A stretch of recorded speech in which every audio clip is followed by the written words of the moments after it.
क्या होता है जब किसी अजनबी का तिरस्कार जीवन भर की जीत का ईंधन बन जाता है? क्या आपने कभी सोचा है कि कितनी बार आपको बदनाम किया गया है, नीची नजरों से देखा गया है, आंका गया है, इससे पहले कि आप अपनी असलियत भी दिखा पाते? यहीं से सबसे बड़े चमत्कार जन्म लेते हैं। तालियों में नहीं, बल्कि जख्मों में। वह एक आम सुबह थी, उन सुबहों में से एक जब आपका दिल उम्मीद की डोर से जोर से धड़कता है। वह दृढ़ निगाहों और कठोर हाथों वाली एक साधारण महिला सुबह जल्दी उठी, अपने बाल संवारे, अपने सबसे अच्छे कपड़े पहने और जेब में एक मुड़ा हुआ बायोडाटा और दिल में एक सपना लिए निकल पड़ी, एक अच्छी नौकरी पाने का। उस दिन शहर ज्यादा ठंडा लग रहा था। जिम्मेदारी के अदृश्य बोझ के साथ वह जैसे तैसे आगे बढ़ रही थी। लोग जल्दी जल्दी गुजर रहे थे। वह असफल नहीं हो सकती थी। कंपनी की इमारत काफी प्रभावशाली थी, जिसके कांच के दरवाजे और सफेद दीवारें उसकी अपनी असुरक्षा को दर्शा रही थीं। अंदर जाने से पहले उसने गहरी सांस ली। रिसेप्शनिस्ट ने उसे ऊपर से नीचे तक देखा, उसके सादे पहनावे की हर बारीकी को नापा। फिर भी वह मुस्कुराती रही। मेरा एक इंटरव्यू तय है, उसने शांति से कहा, हालांकि उसका दिल तेजी से धड़क रहा था। कमरे की ओर जाने वाला गलियारा मानो विश्वास की परीक्षा ले रहा था। अंदर साक्षात्कारकर्ता एक विशाल मेज के पीछे बैठा इंतजार कर रहा था। उसके चारों ओर फ्रेम लगे डिप्लोमा, महंगी किताबें और हवा में एक अहंकार छाया हुआ था। उसने उसकी तरफ तेजी से देखा, मानो किसी खराब उत्पाद का जायजा ले रहा हो। बैठ जाओ। वह बैठ गई। उसने अपना संयम बनाए रखने और शांति से जवाब देने की कोशिश की, लेकिन उसने बीच में ही टोक दिया। व्यंग्यात्मक टिप्पणियां की और सिर्फ यह दिखाने के लिए सवाल पूछे कि उसे क्या नहीं पता। क्या आपके पास कॉलेज की डिग्री है? उन्होंने पूछा। नहीं सर, लेकिन मेरे पास अनुभव है। वह तिरस्कार से मुस्कुराया। अनुभव? इसके लिए प्रशिक्षण की जरूरत है। तुम इसके लिए पर्याप्त शिक्षित नहीं हो। यह वाक्य हवा में किसी ब्लेड की तरह चुभ गया। वह चुप रही, उसे देखती रही और उसी पल कुछ बदल गया।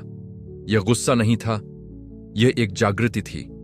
उसने अपने हाथों में एक सुनहरा पेन पकड़ा हुआ था। उसे अपनी उंगलियों के बीच घुमा रहा था, जो उस शक्ति का प्रतीक था जो उसे लगता था कि उसके भाग्य पर उसका नियंत्रण है। तुम जा सकती हो, उसने ठंडे स्वर में कहा और एक कागज पर कुछ लिख दिया जिसे वह कभी नहीं देख पाएगी। क्या आपके पास कॉलेज की डिग्री है? उन्होंने पूछा। नहीं सर, लेकिन मेरे पास अनुभव है। वह तिरस्कार से मुस्कुराया। अनुभव? इसके लिए प्रशिक्षण की जरूरत है। तुम इसके लिए पर्याप्त शिक्षित नहीं हो। यह वाक्य हवा में किसी ब्लेड की तरह चुभ गया। वह चुप रही, उसे देखती रही और उसी पल कुछ बदल गया। यह गुस्सा नहीं था, यह एक जागृति थी। उसने अपने हाथों में एक सुनहरा पेन पकड़ा हुआ था। उसे अपनी उंगलियों के बीच घुमा रहा था, जो उस शक्ति का प्रतीक था जो उसे लगता था कि उसके भाग्य पर उसका नियंत्रण है। तुम जा सकती हो, उसने ठंडे स्वर में कहा और एक कागज पर कुछ लिख दिया जिसे वह कभी नहीं देख पाएगी। वह धीरे से खड़ी हुई। उसके हाथ कांप रहे थे, लेकिन उसकी नजरें अलग थीं। उसने चारों ओर देखा, ठंडी दीवारें, दूर से आती घड़ी की टिक टिक, महंगी कॉफी की महक, और उसे एहसास हुआ कि यह दुनिया अंत नहीं बल्कि शुरुआत है। जैसे ही उसने एक कदम पीछे हटी, कलम मेज से फिसलकर जमीन पर गिर गई। आवाज गूंजी। उसने ध्यान नहीं दिया, लेकिन उसने ध्यान दिया। उस आवाज ने एक महत्वपूर्ण मोड़ की शुरुआत का संकेत दिया। जाते हुए उसे अपमान का बोझ तो महसूस हुआ, लेकिन साथ ही एक नई ताकत भी, जो आंसुओं के नीचे छिपी थी, जो गिरने का नाम ही नहीं ले रहे थे। बाहर तेज हवा चल रही थी, आसमान भारी था। वह बेमतलब चलती रही और उसके मन में गूंजते उस क्रूर वाक्य को याद करती रही। तुम इसके लिए पर्याप्त शिक्षित नहीं हो। हर शब्द एक जख्म था, लेकिन एक बीज भी। शर्म जल रही थी, लेकिन अंदर ही अंदर कुछ कह रहा था। उसे दिखा दो कि तुम असल में कौन हो। ट्रैफिक शोर मचा रहा था, लोग गुजर रहे थे और वह नम आंखों और दृढ़ निश्चय के साथ आगे बढ़ रही थी। यह उस तरह का दर्द था जिसका इस्तेमाल नियति दिग्गजों को गढ़ने के लिए करती है, क्योंकि कुछ अपमान ऐसे होते हैं जो नष्ट नहीं करते, वे जगाते हैं। और उस दोपहर गीले डामर और शहर की दूर से आती आवाजों के बीच एक खामोश क्रांति का पहला कदम पड़ा। और यहीं से असली कहानी शुरू होती है, क्योंकि उस क्षण के बाद जो कुछ होगा वह यह साबित करेगा कि एक व्यक्ति की अवमानना जीवन की सबसे बड़ी जीत की चिंगारी बन सकती है। यदि आप यहां तक पहुंच गए हैं तो एक पल रुकें और सोचें, कितनी बार किसी ने आपसे कहा होगा कि आप में सक्षम नहीं था, कितनी बार उन्होंने तुच्छ शब्दों से आपकी कीमत कम करने की कोशिश की है। इसलिए इस कहानी को खुले दिल से सुनना जरूरी है, क्योंकि आगे जो होगा वो साबित कर देगा। कोई भी डिप्लोमा आपको चुनौतियों पर विजय पाने की शक्ति नहीं सिखा सकता। इससे पहले कि हम आगे बढ़ें, मैं चाहता हूं कि आप इस परिवर्तनकारी यात्रा का हिस्सा बने। लाइक करें, क्योंकि यह एल्गोरिथम और मुझे दिखाता है कि आप उन कहानियों में विश्वास करते हैं जो प्रेरणा देती हैं और शक्ति जागृत करती हैं। चैनल की सदस्यता लें, क्योंकि यहां प्रत्येक वीडियो हमें याद दिलाता है कि अस्वीकृति जीत की शुरुआत हो सकती है। और नीचे टिप्पणी करें, मैं असंभव में विश्वास करता हूं, यह दिखाने के लिए कि जो कुछ हो रहा है उसके पीछे छिपे संदेश को आप समझ गए हैं कि आप स्वयं को लेबलों या दिखावे से सीमित नहीं होने देते जो आपको कमतर आंकने का प्रयास करते हैं। वह धीरे से खड़ी हुई। उसके हाथ कांप रहे थे, लेकिन उसकी नजरें अलग थीं। उसने चारों ओर देखा, ठंडी दीवारें, दूर से आती घड़ी की टिक टिक, महंगी कॉफी की महक, और उसे एहसास हुआ कि यह दुनिया अंत नहीं बल्कि शुरुआत है। जैसे ही उसने एक कदम पीछे हटी, कलम मेज से फिसलकर जमीन पर गिर गई। आवाज गूंजी। उसने ध्यान नहीं दिया, लेकिन उसने ध्यान दिया। उस आवाज ने एक महत्वपूर्ण मोड़ की शुरुआत का संकेत दिया। जाते हुए उसे अपमान का बोझ तो महसूस हुआ, लेकिन साथ ही एक नई ताकत भी, जो आंसुओं के नीचे छिपी थी, जो गिरने का नाम ही नहीं ले रहे थे। बाहर तेज हवा चल रही थी, आसमान भारी था। वह बेमतलब चलती रही और उसके मन में गूंजते उस क्रूर वाक्य को याद करती रही, तुम इसके लिए पर्याप्त शिक्षित नहीं हो। हर शब्द एक जख्म था, लेकिन एक बीज भी। शर्म जल रही थी, लेकिन अंदर ही अंदर कुछ कह रहा था, उसे दिखा दो कि तुम असल में कौन हो। ट्रैफिक शोर मचा रहा था, लोग गुजर रहे थे और वह नम आंखों और दृढ़ निश्चय के साथ आगे बढ़ रही थी। यह उस तरह का दर्द था जिसका इस्तेमाल नियति दिग्गजों को गढ़ने के लिए करती है, क्योंकि कुछ अपमान ऐसे होते हैं जो नष्ट नहीं करते, वे जगाते हैं।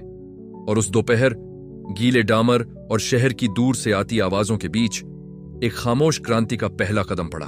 आगे क्या होगा, यह समझने का मतलब है उस चीज को देखना जिसे बहुत से लोग नजरअंदाज कर देते हैं। उन लोगों की ताकत जो बदनाम हुए और फिर भी लड़ने का फैसला किया। तो गहरी सांस लीजिए, क्योंकि अब वो पल है जब किस्मत पलटने लगती है। फुटपाथों पर बारिश जोरदार, हल्की और लगातार बरस रही थी, मानो आसमान भी उसके साथ विलाप कर रहा हो। बूंदें उसके चेहरे पर गिरीं, उन आंसुओं के नमक के साथ मिल गईं जिन्हें वह जिद से छिपाने की कोशिश कर रही थी। हर कदम एक बोझ था। शहर की हर आवाज उसे घंटों पहले सुनी हुई बात की याद दिला रही थी, तुम इसके लिए पर्याप्त शिक्षित नहीं हो। यह वाक्य उसके मन में एक वाक्य की तरह गूंज रहा था, खुद को अंतहीन रूप से दोहरा रहा था, एक खरोंचे हुए रिकॉर्ड की तरह जो आत्मा को घायल करने पर अड्डा रहता है। उसका छाता सड़क के बीच में टूट गया। हवा ने उसकी एक पसली उड़ा दी और फिर भी वह चलती रही, भीगी हुई, थकी हुई, लेकिन रुकने की हिम्मत नहीं जुटा पा रही थी। उसके अंदर कुछ था जो जल रहा था, क्रोध, शर्म और दृढ़ संकल्प के लगभग अदृश्य धागे का मिश्रण। उसने रोशन दुकानों की खिड़कियों की ओर देखा और शीशे में खुद को प्रतिबिंबित देखा। प्रतिबिंब दूर, लगभग अजीब सा लग रहा था। एक साधारण सी औरत, साधारण कपड़े, थकी हुई आंखें, लेकिन वहां कुछ और भी था, किसी ऐसे व्यक्ति की चमक जिसके दर्द के बावजूद अभी भी विश्वास की एक किरण बाकी थी।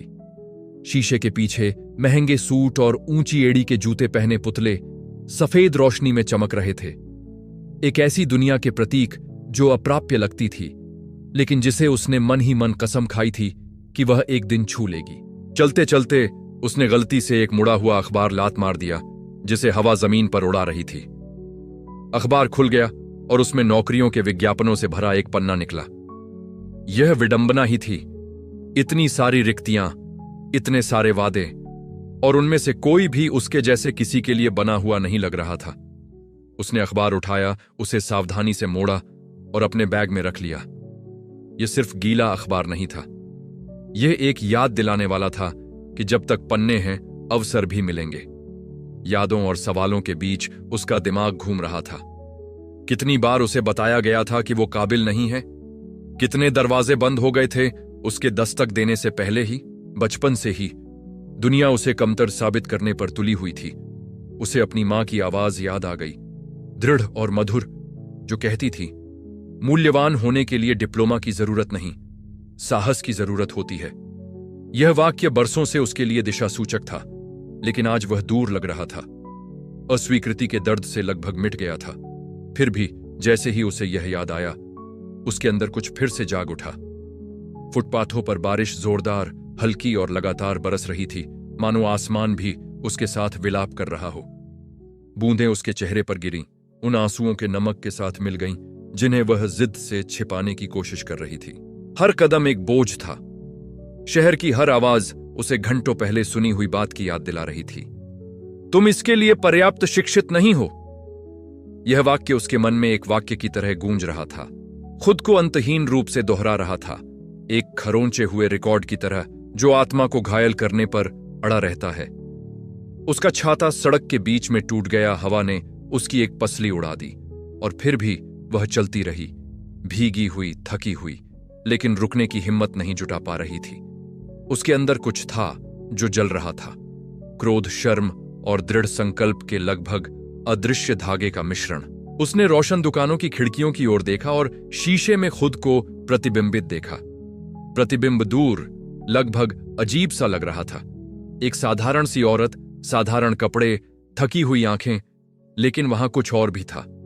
किसी ऐसे व्यक्ति की चमक जिसके दर्द के बावजूद अभी भी विश्वास की एक किरण बाकी थी। शीशे के पीछे महंगे सूट और ऊंची एड़ी के जूते पहने पुतले सफेद रोशनी में चमक रहे थे। एक ऐसी दुनिया के प्रतीक जो अप्राप्य लगती थी, लेकिन जिसे उसने मन ही मन कसम खाई थी कि वह एक दिन छू लेगी। चलते चलते उसने गलती से एक मुड़ा हुआ अखबार लात मार दिया, जिसे हवा जमीन पर उड़ा रही थी। अखबार खुल गया और उसमें नौकरियों के विज्ञापनों से भरा एक पन्ना निकला। यह विडंबना ही थी। इतनी सारी रिक्तियां, इतने सारे वादे, और उनमें से कोई भी उसके जैसे किसी के लिए बना हुआ नहीं लग रहा था। उसने अखबार उठाया, उसे सावधानी से मोड़ा और अपने बैग में रख लिया। यह सिर्फ गीला अखबार नहीं था, यह एक याद दिलाने वाला था कि जब तक पन्ने हैं, अवसर भी मिलेंगे। तुम देर से घर पहुंचे। तुम्हारे कपड़े भीगे हुए थे, तुम्हारा शरीर कांप रहा था, लेकिन वह आराम करने के बारे में सोच भी नहीं रही थी। वह छोटी सी मेज पर बैठी, एक पुरानी नोटबुक और बिना ढक्कन वाला पेन उठाया। कागज दागदार था, लाइनें टेढ़ी मेढ़ी, लेकिन भाव शुद्ध था।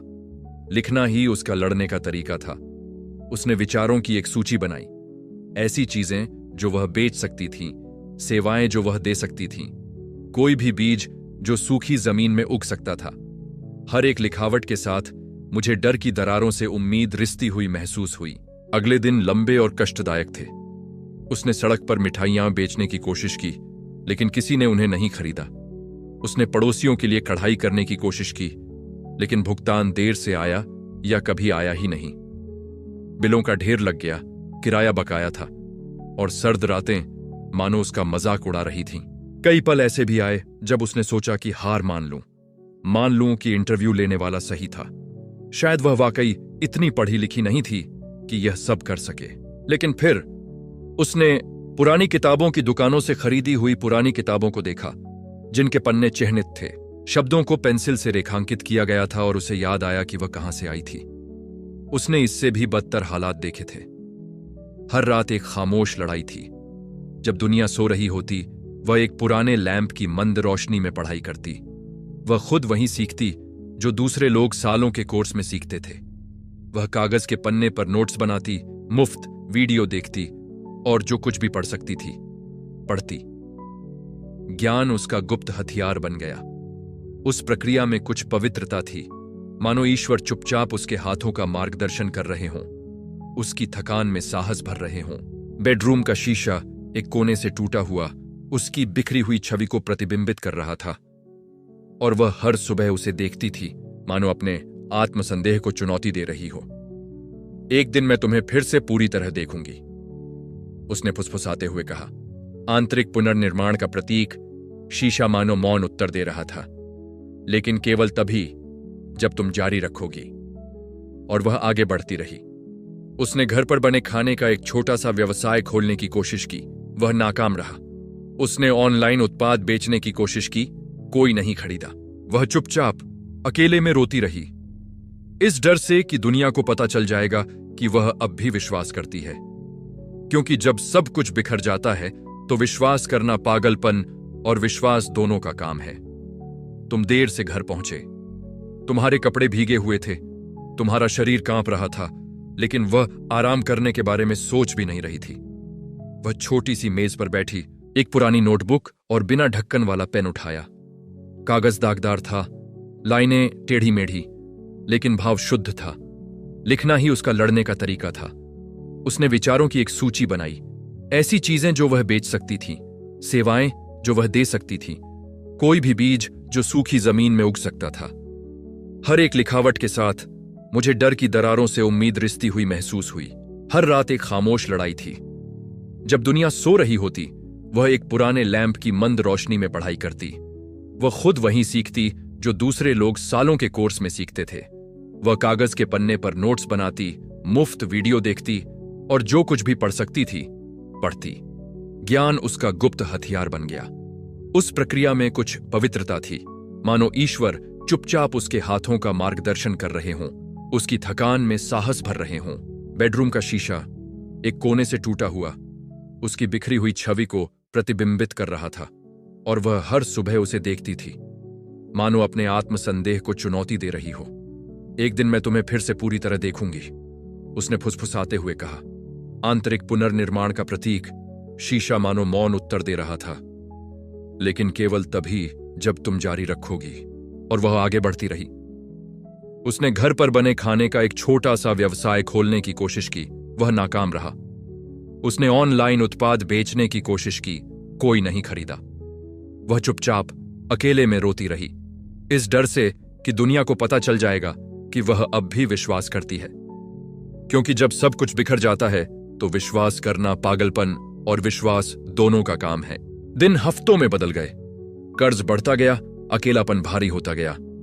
लेकिन इसी अंधेरे के बीच कुछ बदलाव आने लगा। उसे समझ आने लगा कि असली दुश्मन कभी भी घमंडी इंटरव्यूअर नहीं था, न ही वह व्यवस्था जो बिना डिग्री वालों को बाहर कर देती थी। असली दुश्मन तो उसके अंदर था, वह आवाज जो बार बार कहती थी तुम यह नहीं कर सकते। और जब वह आवाज कमजोर पड़ने लगी तो दुनिया अलग नजर आने लगी। वही दुकानों की खिड़कियां जो कभी दूरी का प्रतीक थीं, अब संभावना का प्रतीक बन गईं। वो बारिश जो कभी हार का प्रतीक थी, अब आत्मा को शुद्ध करने लगी। विज्ञापनों वाला अखबार अब प्रेरणा बन गया, दर्द ईंधन बन गया। और शायद यही बात बहुत कम लोग समझते हैं। कभी कभी आपको यह जानने के लिए कि आप किस चीज से बने हैं, अस्वीकार किए जाने की जरूरत होती है। कभी कभी आसमान देखने के लिए आपको जमीन पर गिरना पड़ता है। उसने सीखा कि शक्ति डिप्लोमा से नहीं, बल्कि हार न मानने के फैसले से आती है। और अब जैसे जैसे पढ़ाई और योजना बनाने की एक और रात बीतती गई, उसने फिर से टूटे हुए शीशे की तरफ देखा। उसने अपनी उंगलियों से शीशे को छुआ और पहली बार मुस्कुराई। यह जीत की मुस्कान नहीं थी, अभी नहीं। यह किसी ऐसे व्यक्ति की मुस्कान थी जो समझ गया था कि रास्ता ठोकरों से बना है, लेकिन नई शुरुआतों से भी। मानो प्रतिबिंब ने आंखों में एक नई चमक के साथ प्रतिक्रिया दी हो। और वहां उस छोटे से शांत कमरे में कुछ ऐसा जन्म ले रहा था जिसे कोई ग्रेड या सर्टिफिकेट से नहीं माप सकता था। नए सिरे से शुरुआत करने का साहस। यदि आपने यह लेख पढ़ लिया है तो नीचे टिप्पणी छोड़ें। मैं जारी रखूंगा, भले ही कोई मुझ पर विश्वास न करे, क्योंकि बदलाव की शुरुआत ठीक इसी तरह होती है, उन लोगों की चुप्पी से जो बदनाम हो चुके थे, लेकिन उन्होंने हार न मानने का फैसला किया। दिन हफ्तों में बदल गए, कर्ज बढ़ता गया, अकेलापन भारी होता गया। लेकिन इसी अंधेरे के बीच कुछ बदलाव आने लगा। उसे समझ आने लगा कि असली दुश्मन कभी भी घमंडी इंटरव्यूअर नहीं था, न ही वह व्यवस्था जो बिना डिग्री वालों को बाहर कर देती थी। असली दुश्मन तो उसके अंदर था, वह आवाज जो बार बार कहती थी तुम यह नहीं कर सकते। और जब वह आवाज कमजोर पड़ने लगी तो दुनिया अलग नजर आने लगी। वही दुकानों की खिड़कियां जो कभी दूरी का प्रतीक थीं, अब संभावना का प्रतीक बन गईं। वो बारिश जो कभी हार का प्रतीक थी, अब आत्मा को शुद्ध करने लगी। विज्ञापनों वाला अखबार अब प्रेरणा बन गया, दर्द ईंधन बन गया। और शायद यही बात बहुत कम लोग समझते हैं। कभी कभी आपको यह जानने के लिए कि आप किस चीज से बने हैं अस्वीकार किए जाने की जरूरत होती है। कभी कभी आसमान देखने के लिए आपको जमीन पर गिरना पड़ता है। उसने सीखा कि शक्ति डिप्लोमा से नहीं बल्कि हार न मानने के फैसले से आती है। और अब जैसे जैसे पढ़ाई और योजना बनाने की एक और रात बीतती गई, उसने फिर से टूटे हुए शीशे की तरफ देखा। उसने अपनी उंगलियों से शीशे को छुआ और पहली बार मुस्कुराई। यह जीत की मुस्कान नहीं थी, अभी नहीं। यह किसी ऐसे व्यक्ति की मुस्कान थी जो समझ गया था कि रास्ता ठोकरों से बना है, लेकिन नई शुरुआतों से भी। यदि आपने यह लेख पढ़ लिया है तो नीचे टिप्पणी छोड़ें। मैं जारी रखूंगा, भले ही कोई मुझ पर विश्वास न करे, क्योंकि बदलाव की शुरुआत ठीक इसी तरह होती है, उन लोगों की चुप्पी से जो बदनाम हो चुके थे, लेकिन उन्होंने हार न मानने का फैसला किया। मौका अचानक ही प्रकट हो गया, मानो कोई दिव्य सांस संयोग बनकर प्रकट हुई हो। वह रसोई में बैठी थी, वही जगह जहां वह अक्सर चुपचाप रोया करती थी। ठंडी कॉफी का प्याला और नोटों से भरी एक नोटबुक जो कहीं ले जाने वाली नहीं लग रही थी। वहीं उसके मन में विचार आया, सरल पर प्रभावशाली। क्या हो अगर मैं वही बेचने लगूं जो मैं सबसे अच्छा करती हूं? बचपन की यादें एक कौंध सी गईं। वह और उसकी मां साथ साथ मोहल्ले में बेचने के लिए मिठाइयां बना रही थीं। हवा में जलती हुई चीनी की महक और हंसी जो उसके दिल को गर्म कर रही थी। बस यही था। यह कोई बड़ी कंपनी नहीं होगी, उस पल तो बिल्कुल नहीं। यह तो बस शुरुआत होगी। उसने जो कुछ भी जमा किया था उससे जरूरी सामान खरीदा और काम शुरू कर दिया। इंटरव्यू के दौरान जो हाथ कांप रहे थे, वही हाथ जिन्होंने अस्वीकृति की कलम थामी थी, अब किसी और वजह से कांप रहे थे। भावना, डर और आस्था का घालमेल। पहली बार में सब कुछ गड़बड़ा गया। कारमेल ज्यादा पक गया था, चॉकलेट जल गई थी और उसने हार मानने के बारे में सोचा। लेकिन उसके अंदर एक आवाज ने कहा, लगातार लगे रहो, शुरुआत ऐसी ही होती है। दूसरी कोशिश में यह कामयाब रहा। मीठी खुशबू पूरे घर में फैल गई, हर कोने में एक मौन वादे की तरह छा गई। उसने अपने पुराने मोबाइल से मिठाइयों की एक साधारण सी तस्वीर खींची और उसे सोशल मीडिया पर पोस्ट कर दिया। उसे ज्यादा उम्मीद नहीं थी, बस एक कोशिश करना चाहती थी। अगले ही दिन नामुमकिन सा लगने लगा। कमेंट्स आने लगे, लोग पूछने लगे कि क्या वो आसपास डिलीवरी करती है। पड़ोसी उसकी बनाई चीजों की तारीफ करने लगे, अजनबी लोग पोस्ट शेयर करने लगे। पहला ऑर्डर डरते डरते आया, फिर दूसरा और फिर तीसरा। कुछ ही दिनों में रसोई एक छोटे से सपनों के कारखाने में बदल गई। जो एक कोशिश से शुरू हुआ था, वो एक आंदोलन बन गया। जो हाथ कभी अवसरों की भीख मांगते थे, अब अपनी किस्मत खुद गढ़ रहे थे। हर पैकेट बंद मिठाई मुश्किलों पर विजय पाने का संदेश थी, और हर संतुष्ट ग्राहक एक अदृश्य ईंट की तरह था जो उसकी कल्पना से भी बड़ी चीज का निर्माण कर रहा था। बदलाव का प्रतीक वहां मौजूद था। हाथ, ये जिन्हें कभी नजरअंदाज किया गया था, अब दुनिया के स्वाद को आकार दे रहे थे। कारोबार धीरे धीरे लेकिन उद्देश्यपूर्ण ढंग से बढ़ा। लोग सिर्फ मिठाइयां नहीं खरीद रहे थे, वे उनके पीछे की कहानी भी खरीद रहे थे। जिस महिला को कभी कम आंका गया था, वह प्रेरणा बन गई। छोटी छोटी वेबसाइटें उसकी कहानी बताने लगीं। स्थानीय प्रभावशाली लोग उसकी प्रशंसा करते थे, और इन सब के बीच साक्षात्कारकर्ता का यह वाक्य एक अनुस्मारक की तरह गूंज रहा था, अब दर्द की नहीं बल्कि ताकत की। तुम्हारे पास इसके लिए शिक्षा नहीं है। मानो उसके हर शब्द ईंधन बन गए हों। मौका अचानक ही प्रकट हो गया, मानो कोई दिव्य सांस संयोग बनकर प्रकट हुई हो। वह रसोई में बैठी थी, वही जगह जहां वह अक्सर चुपचाप रोया करती थी। ठंडी कॉफी का प्याला और नोटों से भरी एक नोटबुक जो कहीं ले जाने वाली नहीं लग रही थी। वहीं उसके मन में विचार आया, सरल पर प्रभावशाली। क्या हो अगर मैं वही बेचने लगूं जो मैं सबसे अच्छा करती हूं? बचपन की यादें एक कौंध सी गईं। वह और उसकी मां साथ साथ मोहल्ले में बेचने के लिए मिठाइयां बना रही थीं। हवा में जलती हुई चीनी की महक और हंसी जो उसके दिल को गर्म कर रही थी। बस यही था। यह कोई बड़ी कंपनी नहीं होगी, उस पल तो बिल्कुल नहीं। यह तो बस शुरुआत होगी। उसने जो कुछ भी जमा किया था उससे जरूरी सामान खरीदा और काम शुरू कर दिया। इंटरव्यू के दौरान जो हाथ कांप रहे थे, वही हाथ जिन्होंने अस्वीकृति की कलम थामी थी अब किसी और वजह से कांप रहे थे। भावना, डर और आस्था का गालमेल। पहली बार में सब कुछ गड़बड़ा गया। कारमेल ज्यादा पक गया था, चॉकलेट जल गई थी और उसने हार मानने के बारे में सोचा। लेकिन उसके अंदर एक आवाज ने कहा, लगातार लगे रहो, शुरुआत ऐसी ही होती है। दूसरी कोशिश में यह कामयाब रहा। मीठी खुशबू पूरे घर में फैल गई। हर कोने में एक मौन वादे की तरह छा गई। उसने अपने पुराने मोबाइल से मिठाइयों की एक साधारण सी तस्वीर खींची और उसे सोशल मीडिया पर पोस्ट कर दिया। उसे ज्यादा उम्मीद नहीं थी, बस एक कोशिश करना चाहती थी। अगले ही दिन नामुमकिन सा लगने लगा। कमेंट्स आने लगे। लोग पूछने लगे कि क्या वो आसपास डिलीवरी करती है। पड़ोसी उसकी बनाई चीजों की तारीफ करने लगे। अजनबी लोग पोस्ट शेयर करने लगे। पहला ऑर्डर डरते डरते आया, फिर दूसरा और फिर तीसरा। कुछ ही दिनों में रसोई एक छोटे से सपनों के कारखाने में बदल गई। जो एक कोशिश से शुरू हुआ था वो एक आंदोलन बन गया। वह कभी कभी उस ठंडे और अपमानजनक इंटरव्यू के दृश्य को याद करके हंस पड़ती। वह घमंडी नजर, कलम से उसका नाम कटवाना और अस्वीकृति की रूखी आवाज। अब उसी कलम का एक और मालिक था। उसने उसे अपने हाथों में थामा था, एक पीड़ित की तरह नहीं बल्कि एक रचनाकार की तरह। और जब वह दिन आया जब उसे अपनी कंपनी खोलने के लिए दस्तावेजों पर हस्ताक्षर करने थे, तो उसके आंसू चुपचाप बह निकले। वे दुहक के नहीं बल्कि कृतज्ञता के आंसू थे।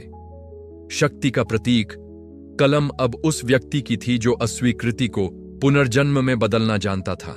समय बीतता गया और उसका ब्रांड एक मानक बन गया। दुकानों की खिड़कियों पर एक ऐसा नाम छपा था जिसके बारे में पहले किसी को यकीन नहीं था कि उसका कोई मोल होगा। पैकेजिंग पर प्रेरक वाक्य छपे थे जो उसकी यात्रा की झलक थे। जब कोई और न करे तब भी विश्वास करो। समुदाय को उस पर गर्व था। युवा लोग सलाह लेने आते थे।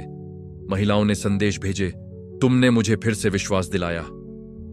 एक सिनेमाई कट, काल्पनिक कैमरा, दुकान का बोर्ड लटकता हुआ, रिबन कटता हुआ, तालियां गूंजती हुई दिखा रहा है। वह धीरे से अंदर आती है, गहरी सांस लेती है और अपने आसपास की हर चीज को गौर से देखती है। चमचमाता फर्श, हवा में वनीला की खुशबू, कर्मचारियों की हंसी। वह पल किसी सपने जैसा लग रहा था। उसकी निगाहें नम थीं पर दृढ़। एक शांत और सहज मुस्कान, किसी ऐसे व्यक्ति की जो बिना चिल्लाए जीत गया हो। जिन हाथों ने कभी ना का भार उठाया था अब उनकी अपनी कहानी की हां थामे हुए थे। इंटरव्यू रूम पीछे छूट गया था, लेकिन सीख उसके दिल में बसी रही। हर असफलता एक अदृश्य सीढ़ी बन गई थी जिसने उसे इस मुकाम तक पहुंचाया था। और यहीं से किस्मत रहस्यमयी तरीके से अपना काम शुरू करती है। एक आम दिन, हर रोज की तरह, वह स्टोर के ऑफिस में ऑर्डर देख रही थी, कागजों पर दस्तखत कर रही थी। तभी एक आदमी अंदर आया। बिखरे बाल, थका हुआ चेहरा, एक ऐसा सूट जो पहले भी अच्छा रहा था। उसने शर्माते हुए अपना परिचय दिया और कहा कि वह नौकरी ढूंढ रहा है। उसने ऊपर देखा और उसकी धड़कनें तेज हो गईं। समय मानो रुक गया। वह वहीं था, इंटरव्यू लेने वाला। एक पल के लिए कमरे में सन्नाटा छा गया। वह बिना देखे बोल रहा था कि उसके सामने कौन खड़ा है, आत्मविश्वास से भरा हुआ। यह समझाने की कोशिश कर रहा था कि उसकी नौकरी चली गई है। जिस कंपनी में वह काम करता था वह दिवालिया हो गई है। तो उसके आंसू, और अब वह कोई भी मौका स्वीकार कर लेगा। वह बस उसे देखती रही, उस दूर के दिन की हर बात याद करती रही। उसकी निगाहों में अब भी वही घमंडी लहजा था, लेकिन अब उसमें थकान और पछतावे का मिश्रण था। वह कभी कभी उस ठंडे और अपमानजनक इंटरव्यू के दृश्य को याद करके हंस पड़ती। वह घमंडी नजर, कलम से उसका नाम कटवाना और अस्वीकृति की रूखी आवाज। अब उसी कलम का एक और मालिक था। उसने उसे अपने हाथों में थामा था, एक पीड़ित की तरह नहीं बल्कि एक रचनाकार की तरह। और जब वह दिन आया जब उसे अपनी कंपनी खोलने के लिए दस्तावेजों पर हस्ताक्षर करने थे, तो चुपचाप बह निकले। वे दुख के नहीं बल्कि कृतज्ञता के आंसू थे। शक्ति का प्रतीक कलम अब उस व्यक्ति की थी जो अस्वीकृति को पुनर्जन्म में बदलना जानता था। एक सिनेमाई कट, काल्पनिक कैमरा, दुकान का बोर्ड लटकता हुआ, रिबन कटता हुआ, तालियां गूंजती हुई दिखा रहा है। वह धीरे से अंदर आती है, गहरी सांस लेती है और अपने आसपास की हर चीज को गौर से देखती है। चमचमाता फर्श, हवा में वनीला की खुशबू, कर्मचारियों की हंसी। वह पल किसी सपने जैसा लग रहा था। उसकी निगाहें नम थीं पर दृढ़। एक शांत और सहज मुस्कान, किसी ऐसे व्यक्ति की जो बिना चिल्लाए जीत गया हो। जिन हाथों ने कभी ना का भार उठाया था, अब उनकी अपनी कहानी की हां थामे हुए थे। इंटरव्यू रूम पीछे छूट गया था, लेकिन सीख उसके दिल में बसी रही। हर असफलता एक अदृश्य सीढ़ी बन गई थी जिसने उसे इस मुकाम तक पहुंचाया था, और यहीं से किस्मत रहस्यमयी तरीके से अपना काम शुरू करती है। एक आम दिन, हर रोज की तरह, वह स्टोर के ऑफिस में ऑर्डर देख रही थी, कागजों पर दस्तखत कर रही थी। तभी एक आदमी अंदर आया। बिखरे बाल, थका हुआ चेहरा, एक ऐसा सूट जो पहले भी अच्छा रहा था। उसने शर्माते हुए अपना परिचय दिया और कहा कि वह नौकरी ढूंढ रहा है। उसने ऊपर देखा और उसकी धड़कनें तेज हो गईं। समय मानो रुक गया। वह वहीं था, इंटरव्यू लेने वाला। एक पल के लिए कमरे में सन्नाटा छा गया। वह बिना देखे बोल रहा था कि उसके सामने कौन खड़ा है। आत्मविश्वास से भरा हुआ, यह समझाने की कोशिश कर रहा था कि उसकी नौकरी चली गई है। जिस कंपनी में वह काम करता था वह दिवालिया हो गई है, और अब वह कोई भी मौका स्वीकार कर लेगा। वह बस उसे देखती रही, उस दूर के दिन की हर बात याद करती रही। उसकी निगाहों में अब भी वही घमंडी लहजा था, लेकिन अब उसमें थकान और पछतावे का मिश्रण था। मोड़ का प्रतीक वहीं उसके सामने था, मेज। पहले वह उसके सामने बैठकर एक मौका मांगती थी, अब वह उसके सामने बैठकर दूसरा मौका मांग रहा था।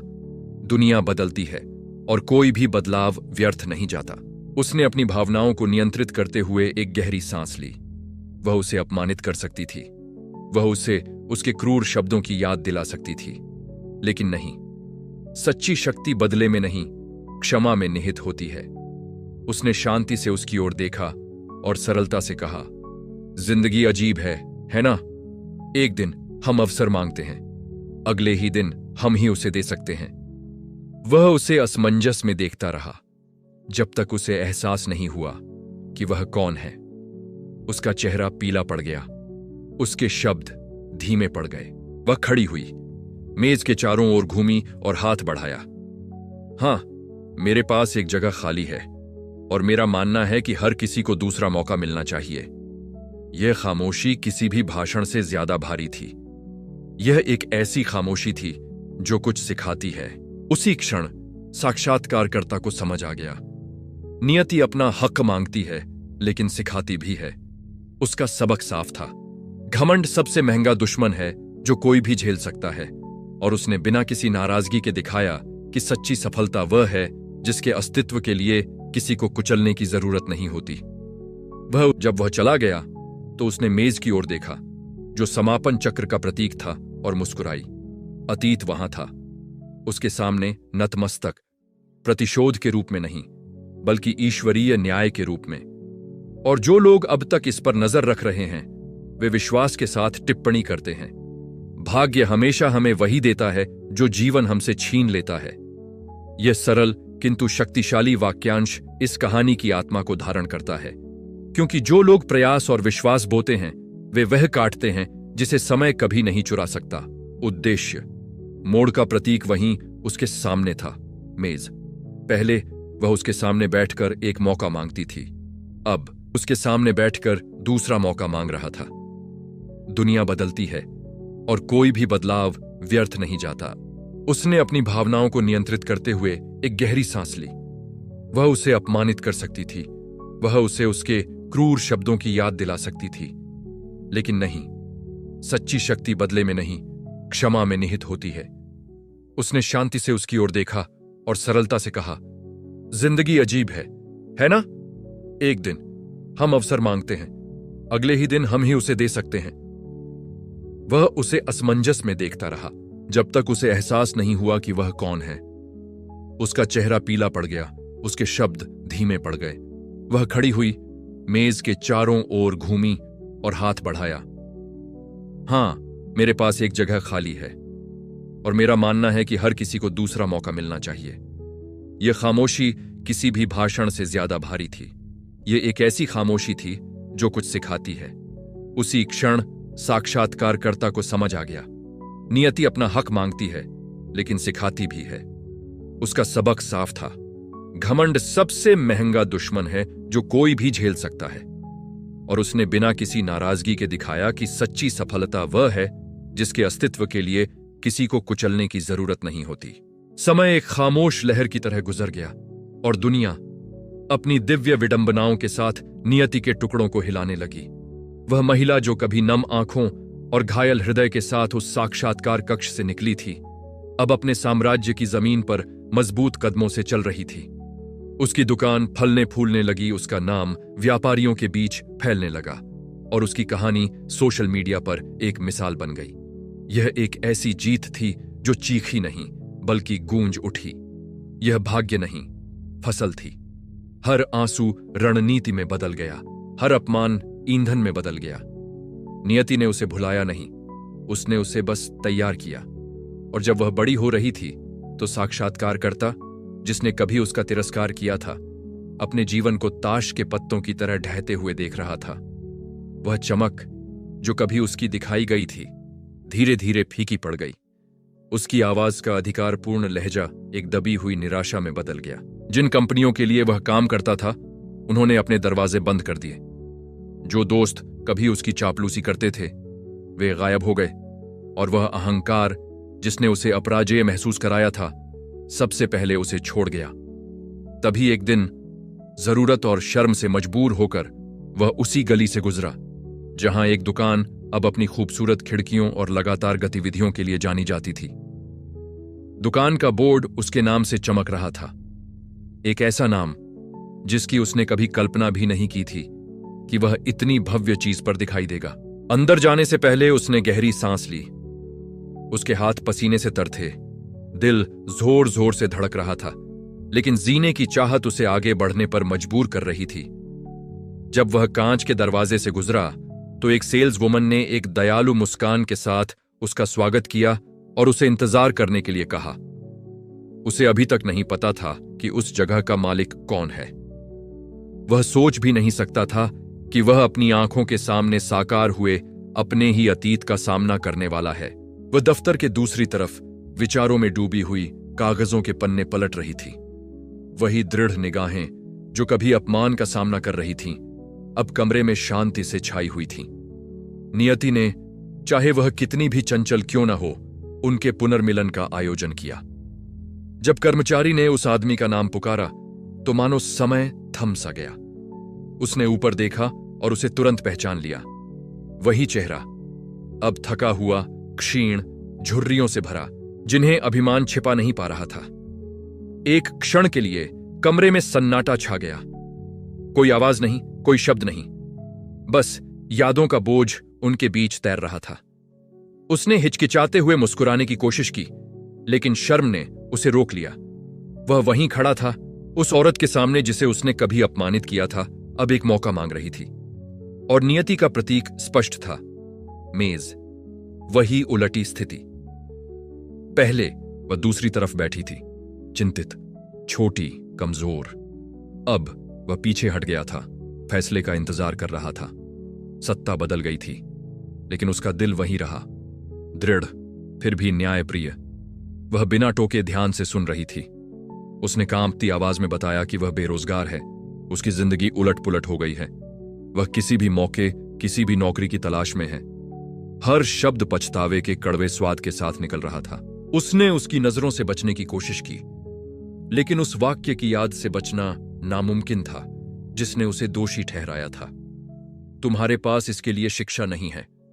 अब शब्द एक दर्दनाक गूंज की तरह लौट आए, यह बताते हुए कि नियति अपना कर्ज तो देती है, लेकिन वह अपना कर्ज ठीक उसी अनुपात में देती है जो दुनिया में डाला गया है। जब उसने बोलना खत्म किया तो वह कुछ सेकंड के लिए चुप रही, तिरस्कार से नहीं बल्कि सम्मान से। उस रास्ते के प्रति सम्मान जो उसने तय किया था, उस समय के प्रति सम्मान जिसने उसे बदल दिया था। फिर शांत और आत्मविश्वास से भरे स्वर में उसने कहा, मुझे तुम याद हो। उसने मुश्किल से निगला। उनके हाथ घबराहट से एक दूसरे में लिपट गए। लेकिन चिंता मत करो, उसने जारी रखा, मुझे कोई शिकायत नहीं है। उस दिन जो हुआ उसने मुझे किसी भी डिप्लोमा से ज्यादा सिखाया। उस आदमी ने शर्म से अपनी नजरें नीची कर लीं। उसने एक गहरी सांस ली और कहा, अगर तुम सचमुच नए सिरे से शुरुआत करना चाहते हो तो यहां उन लोगों के लिए जगह है जो आगे बढ़ना चाहते हैं। वह सरल उदार वाक्य उसके हृदय में एक जीवंत पाठ की तरह चुभ गया। उसने अपने अहंकार का भार टूटता हुआ महसूस किया। जिस स्त्री को वह अब तक असमर्थ समझता था, उसने अब उसे वह दिया जो वह कभी देना नहीं जानता था। गरिमा, न कोई अपमान, न कोई बदला, केवल करुणा थी। और यही वह जगह है जहां सच्ची शक्ति निहित है। उसने उसे दिखाया कि क्षमा करना भूलना नहीं है, यह स्वयं को मुक्त करना है। क्योंकि क्षमा दूसरे व्यक्ति के बारे में नहीं है, यह उस व्यक्ति के बारे में है जो इसे प्रदान करता है। जब उसने बोलना खत्म किया तो वह कुछ सेकंड के लिए चुप रही, तिरस्कार से नहीं बल्कि सम्मान से। उस रास्ते के प्रति सम्मान जो उसने तय किया था, उस समय के प्रति सम्मान जिसने उसे बदल दिया था। फिर शांत और आत्मविश्वास से भरे स्वर में उसने कहा, मुझे तुम याद हो। उसने मुश्किल से निगला। उनके हाथ घबराहट से एक दूसरे में लिपट गए। लेकिन चिंता मत करो, उसने जारी रखा, मुझे कोई शिकायत नहीं है। उस दिन जो हुआ उसने मुझे किसी भी डिप्लोमा से ज्यादा सिखाया। उस आदमी ने शर्म से अपनी नजरें नीची कर लीं। उसने एक गहरी सांस ली और कहा, अगर तुम सचमुच नए सिरे से शुरुआत करना चाहते हो तो यहां उन लोगों के लिए जगह है जो आगे बढ़ना चाहते हैं। वह सरल उदार वाक्य उसके हृदय में एक जीवंत पाठ की तरह चुभ गया। उसने अपने अहंकार का भार टूटता हुआ महसूस किया। जिस स्त्री को वह अब तक असमर्थ समझता था, उसने अब उसे वह दिया जो वह कभी देना नहीं जानता था। गरिमा, न कोई अपमान, न कोई बदला, केवल करुणा थी। और यही वह जगह है जहां सच्ची शक्ति निहित है। उसने उसे दिखाया कि क्षमा करना भूलना नहीं है, यह स्वयं को मुक्त करना है। क्योंकि क्षमा दूसरे व्यक्ति के बारे में नहीं है, यह उस व्यक्ति के बारे में है जो इसे प्रदान करता है। अगले कुछ दिनों में वह वहां काम करने लगा। पहले तो वह सीधे संपर्क से बचता रहा, क्योंकि उसे याद करके शर्मिंदगी महसूस होती थी। लेकिन धीरे धीरे उसे उस माहौल की कद्र होने लगी जो उसने बनाया था। एक ऐसी जगह जो सम्मान, आस्था और उद्देश्य से प्रेरित थी। किसी भी तरह के अपमानजनक शब्दों की इजाजत नहीं थी। किसी भी तरह की तिरस्कार भरी नजर बर्दाश्त नहीं की जाती थी। मानो उस दुकान की हर ईंट मानवीय गरिमा के लिए एक मौन प्रार्थना थी। और उसने ध्यान से देखते हुए उसमें अपनी पुरानी छवि देखी। एक टूटा हुआ इंसान खुद को फिर से बनाने की कोशिश में। फर्क बस इतना था कि अब उसे समझ आ गया था, हर किसी को दूसरा मौका मिलना चाहिए। और इस तरह चक्र पूरा हुआ। जिस आदमी ने कभी उसे नौकरी देने से मना कर दिया था, उसे अब उससे एक नया मौका मिला। नियति का पहिया घूमा। उस महिला ने साबित कर दिया कि उसे सजा देने के लिए नहीं, बल्कि उसे सबक सिखाने के लिए। क्योंकि नियति प्रतिशोधी नहीं, न्यायप्रिय है।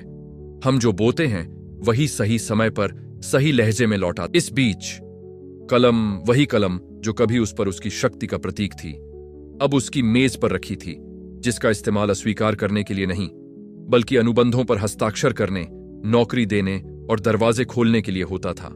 वह ठंडी चीज जो कभी अपमान का साधन थी, अब मुक्ति का प्रतीक बन गई थी। उसने उसे संभाल कर रखा था, दर्द की याद दिलाने के लिए नहीं, बल्कि अपनी जीत की एक खामोश ट्रॉफी के रूप में है। और यहीं पर दर्शकों को इस मोड़ में छिपे आध्यात्मिक सबक का भार महसूस होता है। नियति निर्दयी हो सकती है, लेकिन यह सबसे बड़ी शिक्षक भी है। यह दर्शाता है कि अभिमान एक कारागार है और क्षमा ही मुक्ति है। अपनी क्षमता पर विश्वास किसी भी उपाधि से ज्यादा शक्तिशाली है। और सच्ची सफलता दूसरों पर विजय पाने में नहीं, बल्कि खुद पर विजय पाने में है। दर्द, भय, क्रोध, अतीत पर। अब मैं चाहता हूं कि आप भी मेरे साथ विचार करें। क्या आप मानते हैं कि भाग्य हमें देर सवेर हर चीज का बदला देता है? अगर आपने भी कभी ऐसी ही स्थिति का अनुभव किया है, जहां जिंदगी ने आपको फिर से किसी ऐसे व्यक्ति से मिलवाया हो जिसने आपको पहले चोट पहुंचाई थी, लेकिन इस बार भूमिकाएं बदल गई थीं, तो नीचे टिप्पणी करें।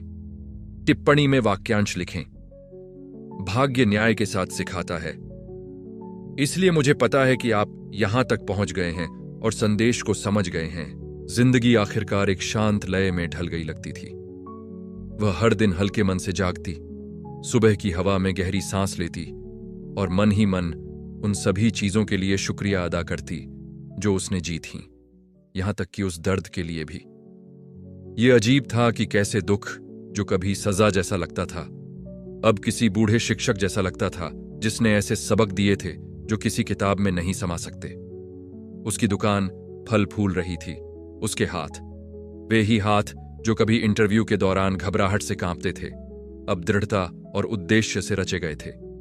ग्राहक सिर्फ उत्पाद ही नहीं खरीदते थे, वे उसकी कहानी का एक अंश भी खरीदते थे। हर मीठा उपहार, हर हस्तनिर्मित चीज में मुश्किलों पर विजय पाने का भार और सुंदरता छिपी होती थी। और अंदर ही अंदर वह जानती थी, सच्ची सफलता वह नहीं है जो आंखें देखती हैं, बल्कि वह है जो आत्मा पहचानती है जब वह पीछे मुड़कर देखती है और महसूस करती है कि वह कितनी विकसित हो गई है। ऑफिस में सबसे शक्तिशाली प्रतीक मौजूद था, कलम। वही कलम जिसने एक दिन एक सपने के अंत का संकेत दिया था जब साक्षात्कारकर्ता ने चयनित नहीं लिखा था। अब वह वहां थी, दीवार पर एक छोटे से फ्रेम में लटकी हुई, एक मौन, लगभग पवित्र अनुस्मारक। हर बार जब मैं उसे देखती तो मुझे श्रद्धा और शांति का मिला जुला एहसास होता। कलम एक महत्वपूर्ण मोड़ थी, एक ऐसी वस्तु जो अस्वीकृति का प्रतीक थी, लेकिन पुनर्जन्म का भी। यह प्रतीक थी कि भाग्य एक पल के लिए क्रूर हो सकता है, लेकिन सही समय पर। और वहीं उस याद से पहले उसने अपनी कलम के पास एक छोटे से लकड़ी के बोर्ड पर अपना एक वाक्य उकेरा था, पढ़ाई दुनिया सिखाती है, लेकिन साहस आत्मा सिखाता है। इस वाक्य ने सब कुछ समेट दिया। उसकी दीवारों पर कभी डिप्लोमा नहीं थे, लेकिन उसके जख्म ऐसे थे जो आस्था, संघर्ष और पुनर्जन्म की कहानियां कहते थे। और शायद यही वह बात थी जो स्वर्ग उसे दिखाना चाहता था, कि किसी व्यक्ति का मूल्य दूसरों की नजरों से सीखने में नहीं, बल्कि अपने भीतर देखने की क्षमता में है। ईश्वरीय न्याय ने स्वयं को मौन और पूर्णतः प्रकट किया था। जीवन ने भूमिकाएं बदल दी थीं, बदले की भावना से नहीं, बल्कि संतुलन के लिए। वह व्यक्ति जो कभी उसे तुच्छ समझता था, अब उसमें कुछ ऐसा देख रहा था जो उसने किसी और में नहीं देखा था, विनम्रता की शक्ति। उसने पीड़ा के माध्यम से वही सीखा जो उसने विश्वास के माध्यम से सीखा था, क्योंकि नियति अपना हक मांगती है, लेकिन वह बुद्धिमत्ता के साथ मांगती है। यह नष्ट नहीं करती, सिखाती है। और जब आत्मा तैयार होती है तो पुरस्कार सबसे आश्चर्यजनक रूप में मिलता है, शांति। ऑफिस में सबसे शक्तिशाली प्रतीक मौजूद था, कलम। वही कलम जिसने एक दिन एक सपने के अंत का संकेत दिया था जब साक्षात्कारकर्ता ने चयनित नहीं लिखा था। अब वह वहां थी, दीवार पर एक छोटे से फ्रेम में लटकी हुई, एक मौन, लगभग पवित्र अनुस्मारक। हर बार जब मैं उसे देखती तो मुझे श्रद्धा और शांति का मिला जुला एहसास होता। कलम एक महत्वपूर्ण मोड़ थी, एक ऐसी वस्तु जो अस्वीकृति का प्रतीक थी, लेकिन पुनर्जन्म का भी। यह प्रतीक थी कि भाग्य एक पल के लिए क्रूर हो सकता है, लेकिन सही समय पर। और वहीं उस याद से पहले उसने अपनी कलम के पास एक छोटे से लकड़ी के बोर्ड पर अपना एक वाक्य उकेरा था, पढ़ाई दुनिया सिखाती है, लेकिन साहस आत्मा सिखाता है। इस वाक्य ने सब कुछ समेट दिया। उसकी दीवारों पर कभी डिप्लोमा नहीं थे, लेकिन उसके जख्म ऐसे थे जो आस्था, संघर्ष और पुनर्जन्म की कहानियां कहते थे। और शायद यही वह बात थी जो स्वर्ग उसे दिखाना चाहता था, कि किसी व्यक्ति का मूल्य दूसरों की नजरों से सीखने में नहीं, बल्कि अपने भीतर देखने की क्षमता में है। ईश्वरीय न्याय ने स्वयं को मौन और पूर्णतः प्रकट किया था। जीवन ने भूमिकाएं बदल दी थीं, बदले की भावना से नहीं, बल्कि संतुलन के लिए। वह व्यक्ति जो कभी उसे तुच्छ समझता था, अब उसमें कुछ ऐसा देख रहा था जो उसने किसी और में नहीं देखा था, विनम्रता की शक्ति। उसने पीड़ा के माध्यम से वही सीखा जो उसने विश्वास के माध्यम से सीखा था, क्योंकि नियति अपना हक मांगती है, लेकिन वह बुद्धिमत्ता के साथ मांगती है। यह नष्ट नहीं करती, सिखाती है। और जब आत्मा तैयार होती है तो पुरस्कार सबसे आश्चर्यजनक रूप में मिलता है, शांति। उसे कभी बदला लेने की जरूरत नहीं पड़ी। उसकी जीत माफी थी। जब इंटरव्यू लेने वाला उसकी दुकान में नौकरी मांगने आया तो उसने शांति से उसका स्वागत किया। उसकी निगाहों में कोई अहंकार नहीं था, सिर्फ करुणा थी, क्योंकि जो लोग अपमान की गहराई को जानते हैं वे पश्चाताप का मूल्य समझना सीखते हैं। उसने उसे नौकरी पर रखा और उसी क्षण वह चक्र दिव्य पूर्णता के साथ समाप्त हो गया। वही मेज जिसने कभी उसे अवसरों से अलग किया था, अब उन्हें एक नई कहानी में एकजुट कर रही थी, जहां सत्ता अब न्याय करने वालों के हाथों में नहीं, बल्कि उन लोगों के दिलों में थी जिन्होंने क्षमा करना सीखा था। वह अनजाने में ही एक प्रेरणा बन गई। शहर भर से लोग दुकान पर न सिर्फ खरीदारी करने बल्कि सुनने भी आते थे। कई लोगों ने कहा, उसने मेरी जिंदगी बदल दी। कुछ लोग चुपचाप रो पड़े, उस महिला की सादगी से प्रभावित होकर जिसने दर्द को मकसद में बदल दिया। और कम ही लोग जानते थे कि हर रात दुकान बंद करने से पहले वह घुटनों के बल बैठकर धन्यवाद देती थीं। न फायदे के लिए, न शोहरत के लिए, बल्कि हर गिरावट के पीछे छिपी ईश्वरीय योजना को समझने के लिए, क्योंकि उसके गिरने के दौरान ही उसे ईश्वर की आवाज सुनाई दी थी। निराशा के सन्नाटे में ही उसने स्वर्ग की बात सुनना सीखा कि आज का तिरस्कार कल की जीत की प्रेरणा बन सकता है। और यह वाक्य जो उसके मन में बार बार दोहराया गया, एक प्रार्थना बन गया। मानो अतीत में बहाया गया हर आंसू उन सीढ़ियों में बदल गया हो जो उसे वहां ले गईं, सांसारिक सफलता के नहीं बल्कि आध्यात्मिक पूर्णता के शिखर तक। उसने सीखा कि ईश्वर अपमानित नहीं करता, वह तैयारी करता है, और जब सही समय आता है तो संदेह करने वालों की अविश्वासी आंखों के सामने असंभव घटित हो जाता है, क्योंकि ईश्वरीय न्याय कभी अपना लक्ष्य चूकता नहीं। इसमें समय लग सकता है, यह कुछ समय के लिए छिप सकता है, लेकिन अंततः यह अवश्य आता है। और जब यह आता है तो यह न केवल यह प्रकट करता है कि कौन जीता, बल्कि यह भी कि कौन शुद्ध बना रहा, तब भी जब उसके पास कठोर होने के कारण थे, क्योंकि उसके गिरने के दौरान ही उसे ईश्वर की आवाज सुनाई दी थी। निराशा के सन्नाटे में ही उसने स्वर्ग की बात सुनना सीखा कि आज का तिरस्कार कल की जीत की प्रेरणा बन सकता है। और यह वाक्य जो उसके मन में बार बार दोहराया गया, एक प्रार्थना बन गया। मानो अतीत में बहाया गया हर आंसू उन सीढ़ियों में बदल गया हो जो उसे वहां ले गईं, सांसारिक सफलता के नहीं बल्कि आध्यात्मिक पूर्णता के शिखर तक। उसने सीखा कि ईश्वर अपमानित नहीं करता, वह तैयारी करता है, और जब सही समय आता है तो संदेह करने वालों की अविश्वासी आंखों के सामने असंभव घटित हो जाता है, क्योंकि ईश्वरीय न्याय कभी अपना लक्ष्य चूकता नहीं। इसमें समय लग सकता है, यह कुछ समय के लिए छिप सकता है, लेकिन अंततः यह अवश्य आता है। और जब यह आता है तो यह न केवल यह प्रकट करता है कि कौन जीता, बल्कि यह भी कि कौन शुद्ध बना रहा, तब भी जब उसके पास कठोर होने के कारण थे। अंततः उसकी कहानी एक आईना बन गई, उस अनुभव का प्रतिबिंब जो बहुत से लोग अनुभव करते हैं, लेकिन बहुत कम लोग समझ पाते। अपमानित हुए, बदनाम हुए, और फिर भी वे दृढ़ हैं, यह विश्वास करते हुए कि कोई महान शक्ति उनका मार्गदर्शन कर रही है। कितने लोग अभी भी भारी मन से बारिश में चल रहे हैं, इस बात से अनजान कि तूफान तो बस शांत समय की शुरुआत है। अब वह इस बात की गवाही बनकर जी रही है कि असंभव को भी मौन में संभव बनाया जा सकता है। जिस विश्वास ने उसकी रातों को थामे रखा था, वह आज भी जल रहा है, एक ऐसी लौ की तरह जो कभी बुझती नहीं। और जब भी कोई उसकी दुकान में आकर दीवार पर लगे पेन के बारे में पूछता है तो वह मुस्कुराकर जवाब देती है, यही वह पेन था जिसने मुझे नौकरी से वंचित रखा और मुझे एक मकसद दिया। और आप जिन्होंने अब तक सुना है, शायद आपके पास भी अपनी वह कलमें हो, कोई ऐसी चीज या कोई ऐसा व्यक्ति जिसने आपको अपनी योग्यता पर संदेह करने पर मजबूर किया हो। लेकिन ध्यान दें, कभी कभी यह आघात ही होता है जो साहस जगाता है, कभी कभी यह अपमान ही होता है जो परिवर्तन की आग जलाता है। इस प्रक्रिया से भागे नहीं, ईश्वर आपको व्यर्थ में कष्ट नहीं देता, वह आपको ढालता है, परिष्कृत करता है और उस क्षण के लिए तैयार करता है जब सब कुछ सार्थक हो जाएगा।